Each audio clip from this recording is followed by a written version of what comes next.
অনেক কিছু জানতে পারলাম এই ভাইয়ের কাছ থেকে। সো অনেক অত্যাচার করতো মুসলমানদের উপরে, যেটা জানতে পারলাম। এই রাস্তা দিয়ে নাকি মুসলমানরা হেঁটে যেতে পারতো না।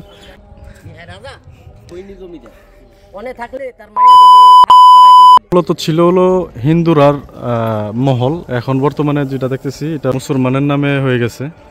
আসসালামু আলাইকুম এভরিওয়ান, ওয়েলকাম সবাইকে নতুন আরেকটি ভিডিওতে। সো আজকে চলে আসলাম আমাদের প্রিয় নরসিংদী জেলা একটা 1000 বছরের একটা পুরানো বাড়িতে। সো এই বাড়িটা আপনাদেরকে দেখাবো এবং এই জায়গাটা কোন জায়গায় পড়ছে এগুলো জানাবো। এটা মূলত ছিল হলো হিন্দুরার মহল, এখন বর্তমানে যেটা দেখতেছি এটা হলো মুসলমানের নামে হয়ে গেছে, জামিনা মহল হয়ে গেছে এটা। সো এখন বর্তমানে মুসলমানদের আন্ডারে আছে এটা।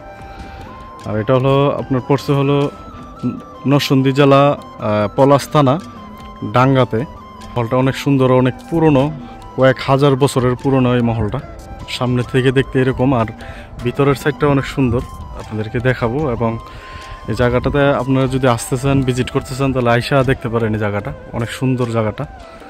সো এটা হলো আর একটা মহল, দেখতে পারতেছেন। এখানে অনেকেই আসে ঘুরতে, অনেকেই ভিডিও বানায় এখানে এসে, বাইরেও আসছে অনেক দূর দূরান্ত থেকে এখানে এসে ছবি তুলে এবং ভিডিও করে শেয়ার করবো। সো পুরান বাড়িটা দেখেন কত সুন্দর। সো আমরা ভিতরে ঢুকতেছি, অনেক পুরনো বাড়িটা এটা।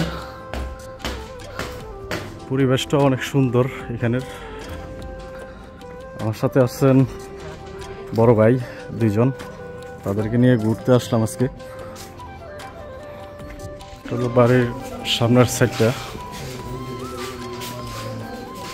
এটা হলো পুকুর ঘাটটা ছিল, এখানে গোসল করতো পুকুর ঘাটে। সো পুকুর ঘাটটা অনেক বড়, অনেক সুন্দর একটা পরিবেশের জায়গা এখানে।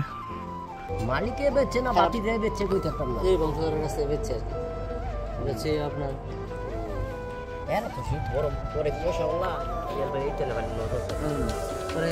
আচ্ছা যাই হোক, এই রাজার যে বাড়িটা ছিল, এই রাজা থাকতে নাকি দিকদা মুসলমান হেঁটে যেতে পারতো না। সো অত্যাচার করতো, অনেক অত্যাচার করতো মুসলমানদের উপরে এই রাজা। কিন্তু বংশধর আছেন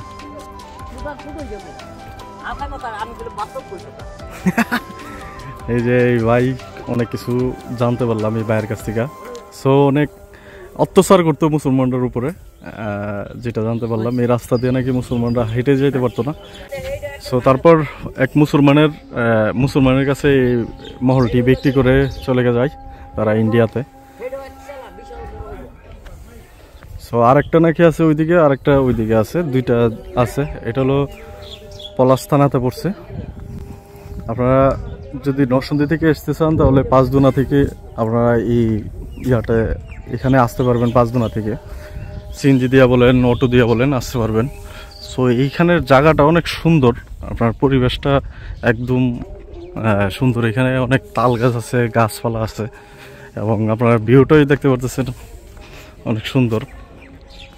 আমরা চলে যাব এখন। এই বাড়িটা মূলত কাহিনী টুকটাক জানা হয়েছে, ফুল সম্পূর্ণ জানতে পারি নাই। অনেকে ভিজিট করার জন্য আসে, এখানে ঘুরতে আসে। সো ভিডিওটা যদি ভালো লাগে অবশ্যই শেয়ার করে দেবেন।